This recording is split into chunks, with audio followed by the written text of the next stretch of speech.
Hey, Dr. C here with you. So let's talk about testing your adrenals. A quick intro, if you do have unexplained symptoms, you're just wiped out, you get up and you feel faint when you stand up too quickly, you've had unexplained insomnia, poor stress tolerance, anxiety, things along those lines, it's worth screening your adrenal function. There really are ways it can affect your health, and lifestyle can make a difference for that.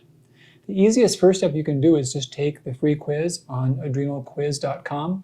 Past that point, the best testing would be a combination of blood markers for morning cortisol and ACTH and DHEA, and then salivary tests for also morning cortisol and then nighttime cortisol. That's your best screen. And I'll talk now about more details behind that. So I want to lead with a quick misnomer. There's an idea that's created a big rift in medicine called adrenal fatigue. And the conventional world says it's silly, there's no such thing, no evidence behind this. And the natural world says, oh, it is real, I see this in my patients, they get better from supplements or whatnot. And it's tough because these groups are talking past one another. So adrenal fatigue, there is a faulty premise behind the concept. And the premise is that if you see someone with what they would call adrenal fatigue that has low cortisol, they argue that the cortisol is low because the adrenals are fatigued. They're worn out. That the story is that the body had so much stress and it made so much cortisol for so long, the adrenals were tired and they couldn't make even baseline amounts because of that. And it's plausible that we now know that that is true, but in different circumstances. There's a rarer disease called Addison's disease. And this is one example of a case in which the adrenals, they're fatigued because the body has beat them up. The immune system has damaged them, and they're unable to make as much cortisol as the body wants. So we can easily tell the difference, though, between low cortisol. The low cortisol can be the same. You can check someone with blood levels or with salivary levels. You could see very low cortisol output. And that can be identical in what's called adrenal fatigue or in real Addison's disease. But the difference is what the body is trying to do. So we can measure that by measuring the brain signal to the adrenal glands. It's called ACTH, and it's just like TSH is to the thyroid. It's your brain telling them to work. Now, in the case of Addison's disease, where the adrenals are just broken down, ACTH is high. The body is saying, hey, we want you to work and make more cortisol. It's yelling at them, but they can't. They can't keep up. In the case of what's called adrenal fatigue, cortisol is low, but ACTH is low. It's low normal or it's below range. So it's a whole different interpretation. What's happening there is cortisol levels are low because the body wants a break from cortisol. The body is run down. There have been real problems from chronic stress. There could be any other number of factors behind it. But the body needs to not have itself be stimulated. It needs to rest and recover. So it's a real thing, but it's not adrenal fatigue. And I wish we could start over and call it hypothalamic pituitary adrenal dysfunction. You know, that's a mouthful. They call that HPAD or HPAD for short, but it's a more accurate term because the adrenals aren't weak. The whole system in which they work is down-regulated. It's trying to slow you down to rest and recover. And if you look at that concept and you look at the literature behind that, there's thousands and thousands of studies. By last count, almost 8,000 studies about the relevance of hypothalamic pituitary adrenal dysfunction. It's a real thing. And we know that it can cause many ongoing symptoms, and it can also cause disease risks. In fact, we've seen that almost anything you could think of, chronic inflammatory states, immune abnormalities, cancers, body weight changes, chronic depression, anxiety, mental health symptoms, these can all be explained by abnormal cortisol timing, as we see with what I call adrenal stress. One of the more dramatic examples of this was the Whitehall 2 study. And this was done on a group of British civil servants between 2002, 2006, and they were a pretty big range of adults. And they were tracking all various health metrics, including their cortisol slope. So cortisol, we should make a lot of it in the morning and we should shut it off at night. And if you plot those two lines together, you get a slope, like a ski slope, right? And they've shown that the cortisol slope is independent of how much cortisol you have. So it's not just is there too much or too little cortisol, it's do you have a slope? You know, if you're making normal amounts, but it's the same all day, or if it's backward, or if it's always low, it's bad not because of the amount, but because of the slope, because of the lack of that proper daily rhythm. So in this study, they were checking a lot of health metrics like weight, blood pressure, cholesterol, blood sugar, smoking status, but they also checked cortisol slope. And they watched this big group of people, and they watched for heart attacks and they watched for death. And it was pretty shocking, but this cortisol slope was one of the biggest predictors of death and one of the biggest predictors of cardiovascular death. In some cases, even more so than smoking status was. So in some cases, it was the #1 predictor of early death. So it's a big deal, it's real, and it has huge effects upon our health. And the beautiful thing is we can change that, we can make sense out of that. So the cortisol slope, that plays out in like 4 main ways.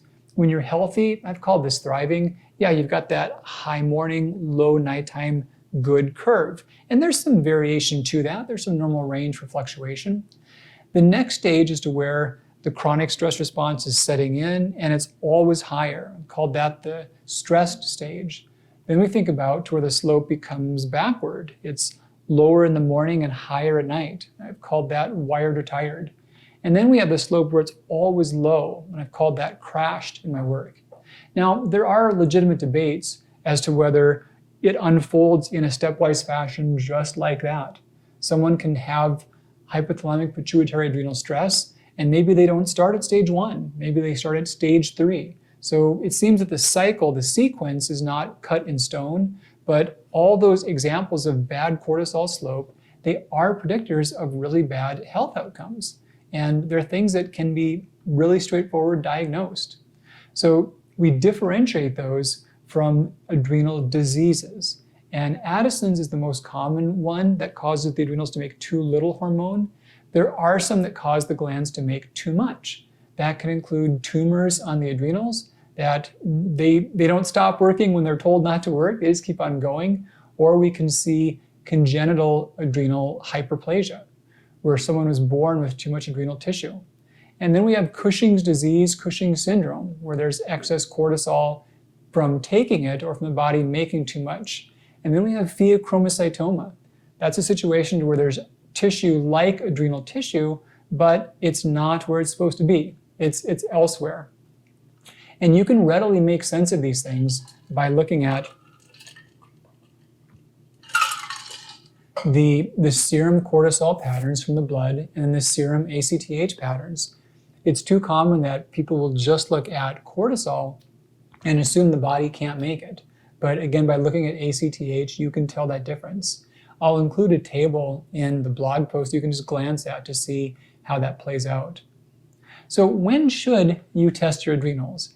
Well, if you've got symptoms you can't explain, I mentioned the fatigue, the slow metabolism, the depression, your blood pressure, if it's way too low or way too high, or if it changes when you shift position. Like if you get up, I'm spilling water on myself, if you get up quickly and it plummets. And then also we can see people who get up quickly and their heart rate speeds up. They get a racing heart when they stand up quickly. And that goes along with a drop in blood pressure. That's called POTS, or postural orthostatic tachycardia syndrome. And that can also equate to abnormal cortisol levels. And then we think too about the comorbidities. So let's say that you've got some vague symptoms, you don't feel your best, and maybe your cortisol wouldn't explain your symptoms, but it could let you know how significant they are. So when your cortisol slope becomes altered, we know it's a big deal, and we know that there are risks emerging in your body. So it really behooves you to correct that and reverse those risks. The same way we think about your blood pressure or your blood sugar. They don't cause symptoms per se. They're not a cause unto themselves, but we know that your health is compromised when they're abnormal. And the exact same thing is true for your cortisol slope. So you want to make sense out of that. So to rule out the adrenal disease, that takes a morning blood draw that includes cortisol, DHEA sulfate, and ACTH. Now, DHEA is dehydroepiandrosterone. That's one of the main multi-purpose adrenal hormones that we make. And as a generalization, it counters many of the negative effects of the stress response. So measuring it gives us some good clues about your body's functionality. It is also a more androgenic hormone, so it has effects on influencing male-like properties. Both genders do make it. Guys make more than girls, but both genders can have too little, and not common for men, but women can have too much. And in those cases, it can cause hair thinning, it can cause facial hair growth or acne, and we see this with polycystic ovarian syndrome especially. So good thing to measure as part of a good adrenal panel. Now, that's for the disease. To rule out the dysfunction, then we think about the salivary cortisol studies.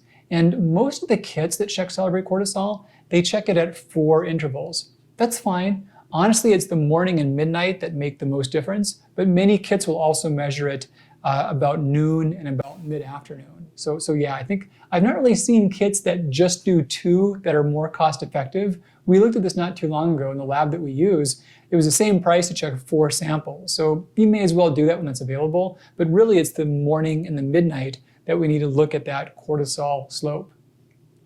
And if you've got that data, what levels are best? So I'm going to put a big table in the blog post that'll talk about the various tests that are out, the units the results come in, what time of day you should test those, and what's like low and high, and then what's optimal.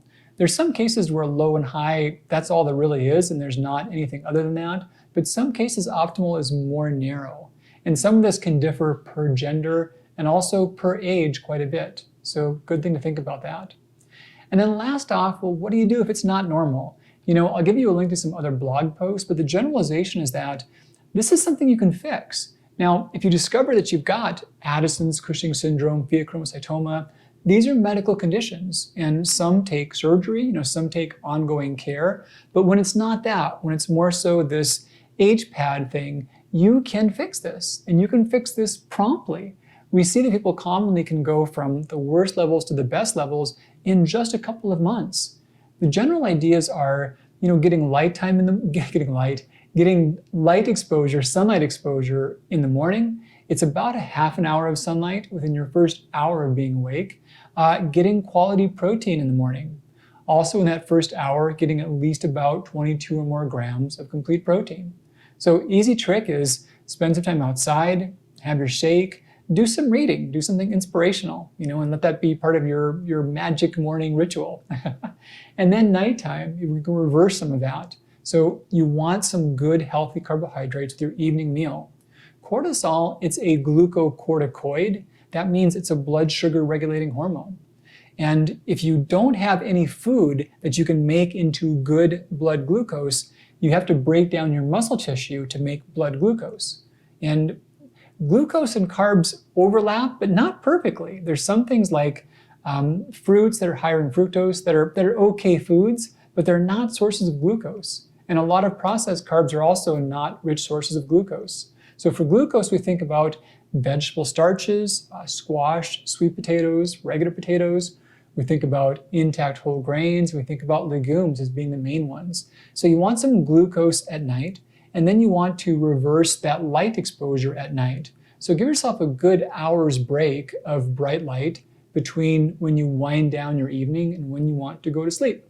Those are some basic ideas. There's a lot more detail available in the Adrenal Reset Diet. I'll give you guys a link to a free detailed blog post as well. And then also check out the adrenal quiz. If you're concerned about these symptoms, take the free quiz online. You'll get a pretty meaningful score that predicts which level you could be in. And you'll also get more detailed feedback to help you from that level. But this is a real thing. There are some misunderstandings that have created contention between the medical worlds, but it's a real thing. It can affect your symptoms, it can affect your health, but you can affect it. You can improve it with safe, easy lifestyle steps you can start on today. All right, Dr. C with you. Take great care, and I'll see you real soon.